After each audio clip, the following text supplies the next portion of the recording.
Hello everybody, and today we're going to be doing a reaction video since I'm not in the mood to make a game video today. So let's begin. You know, a lot of people give Sonic a hard time for ripping off the Super Saiyan thing from Dragon Ball Z. And can you blame them? I mean, DBZ has 7 Dragon Balls, Sonic has 7 Chaos. Oh yeah, this video is sponsored by Game Theory. Make sure to go to his channel and like his. Pretty cool guy. Emeralds. Dragon Balls can give you superpowers, and so do the Chaos Emeralds. And of course, there's the ever-important superpower of having golden hair. So yeah, it definitely looks like Sonic copied Dragon Ball. Until, you know, you look it up and you find out that Super Saiyan form premiered in the manga issue that came out in August 1991, and Sonic was originally released in June of 1991, several months earlier. Remind me again who's ripping off who here? Yeah, it's still Sonic. The supersonic form didn't debut until Sonic 2 in 1992, but I totally had you going for a second there, right?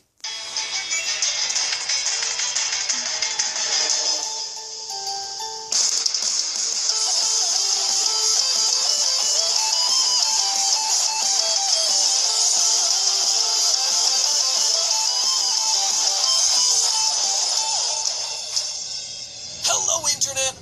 Welcome to Game Theory, calling Sonic Team liars since 2012. And today, unfortunately, will be no exception. Hey, it's not like I want to hate on these furry-tastic games. In fact, my fondest childhood memories are of playing Sonic 2 in the basement with my buddy Max and his younger brother. I was Sonic and Max was Tails. We would get together every weekend to make it a little further in the game. I would inevitably rage quit and his brother would be forced to sing Christina Aguilera's Genie in a Bottle to make me laugh and get me to keep playing the game. Now that I actually say it out loud, it was a weird relationship. Anyway, Sonic Mania is great. A game reminding me of my love for Sonic and my frustration with these, the Chaos Emeralds. Because my other childhood hobby, outside of getting a young boy to sing Christina Aguilera songs to me in a basement, was gemology. I was fascinated by shiny rocks, precious gemstones, and most of all, crystals. In fact, I still have my collection to this day. It's also the reason why one of my favorite channels these days is JTV, hosted by my friend Natalie. It's a channel nerding out over all things gemstone, like what stones would power a lightsaber, and what is Game of Thrones dragon glass in real life. But the thing is, as a rock nerd, it always irked me that the Sonic games called these gemstones emeralds, because I just don't think that they are. It is my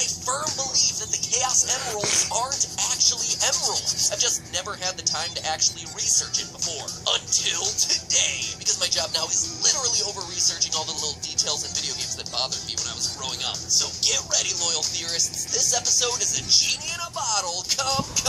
Coming at you now. Far from being a collectible that you can ignore, we now know that the Chaos Emeralds are objects of great power in the Sonic universe. I know sometimes it feels like they can basically do whatever is convenient for the plot at the time, but when you actually look at them across games, the Sonic lore is actually pretty consistent about what powers these gemstones have. The two big points are, let's throw a list up on the screen right now. 1, Chaos Emeralds are power sources. I mean, the Chaos Emeralds are repeatedly shown to possess enough energy to power some pretty absurd super weapons like Robotnik's Eclipse Cannon. And when they're not in the hands of the villain, they can also be used by the forces of good in Gaia Temples. Speaking of Gaia Temples, point 2, they can absorb power as well as provide it. In situations where the Chaos Emeralds are drained of their energy, they can be placed on the altar of the Gaia Temple to recharge through the Earth's power. In short, Chaos Emeralds are basically like epic rechargeable batteries. Lastly, we know their color. In the first few games, the number, color, and shape of the emeralds were inconsistent between games, but from Sonic 3 onward, well, at least until Sonic Mania, they were finalized as being 7 brilliant cut gemstones colored red, green, blue, cyan, purple, yellow, and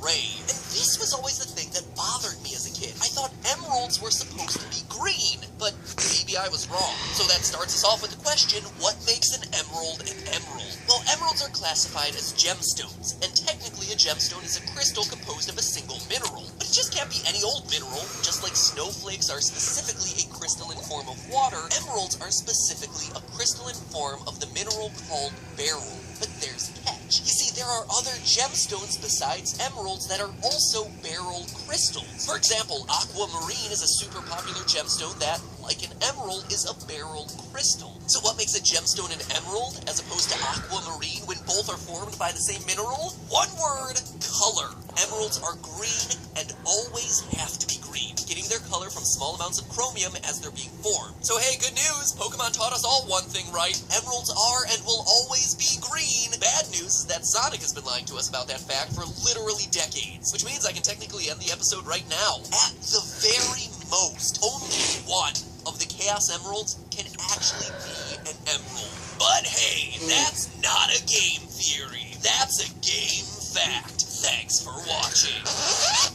Okay, obviously I'm not going to end the episode after 5 minutes. Actually, finding out that the Chaos Emeralds aren't really emeralds leads us to the even more interesting question of, if they're not emeralds, then what are they exactly? I mean, apart from color, they do all seem to be fairly identical. Same shape, same texture, same function in the story. It's not like Robotnik is all, I need the purple Chaos Emerald. No, they're all interchangeable. That tells me that they might belong to the same species of gemstone. Yeah, rocks have species too. No, they're mineral. Gemstones are said to be part of the same species if they're made up of the same mineral and have the same structure. For example, the crystallized form of the mineral corundum can be colored red, which is what we call a ruby, or blue, which is what we call a sapphire. They look different, but the basic building blocks are actually the same, so they're part of the same species. Just like a terrier and a golden retriever are both part of the same species, even though they're two dogs that look different. So emerald is a form of crystallized beryl that's colored green, but beryl is an entire gem species that comes in a wide variety of colors, which means that maybe the Chaos Emeralds can't all be emeralds, but they can all be beryl, putting them in the same chemical species as emerald.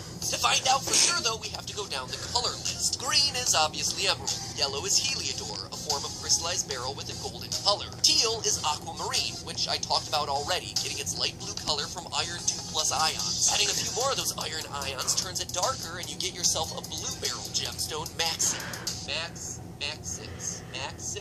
And you get yourself the blue beryl gemstone, Mashishi. Red beryl doesn't have a cool name, it's just red beryl, tinted with manganese. Fun fact though, red beryl is about 150,000 times as rare as diamond, selling for as much as $141,000 per ounce. Forget worth its weight in gold, red beryl is worth literally 100 times the same amount of gold. So, red beryl. Rare, but definitely possible. But here's where we start to run into problems. That darn purple emerald, which again is just an oxymoron. You see, purple varieties of beryl just don't exist. I mean, there are some forms of beryl that are technically classified as purple, like Morganite, but that clearly looks more pink and definitely not the deep, rich shade of purple that we see in the Sonic games. There's also the teeny tiny problem of Sonic 2 and Sonic Mania, which both feature a purple emerald and a pink emerald, and the beryl species has no solution for that. Plus, doing more research, beryl crystals in the real world behave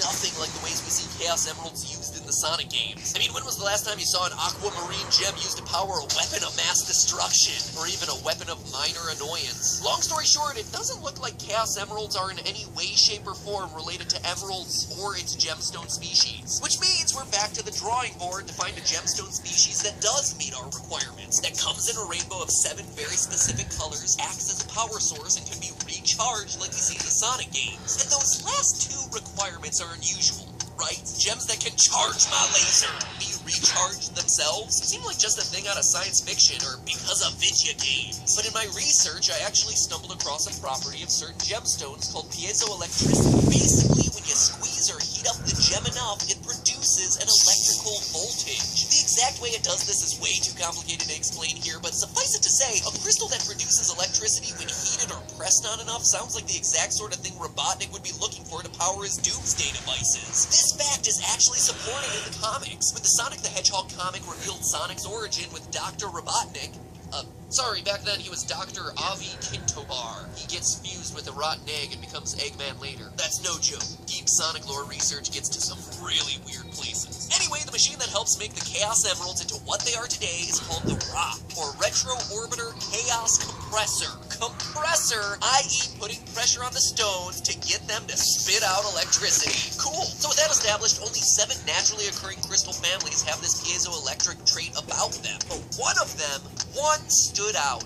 Quartz, aka the most common gemstone on Earth. Hey, I mean, sometimes the answers are hiding in plain sight. Also, I know what you're gonna say, but canonically, Sonic's planet Mobius is Earth tens of thousands of years in the future. That's according to deep lore research in the comics. Like I said, the more you pick apart the Sonic canon, the weirder and weirder it gets. charges. Anyway, get this. Not only can quartz create voltage through its piezoelectric properties, it also works in reverse. You can place a charge across the quartz crystal and it'll produce mechanical motion by bending or flexing. Tiny vibrations that are useful for sending information to a machine in a very precise manner. Kind of like a radio frequency. In fact, it's that exact property that led to quartz crystals being used in large numbers of different devices, like the quartz clock that was invented in 1927. Clocks that use a quartz crystal oscillator to generate a frequency so precise that these clocks are over 10 times more accurate than a traditional mechanical clock. And it doesn't stop there. Quartz crystals also have the ability to store electric charges, something that we already talked about with the Chaos Emeralds. In addition to being used as power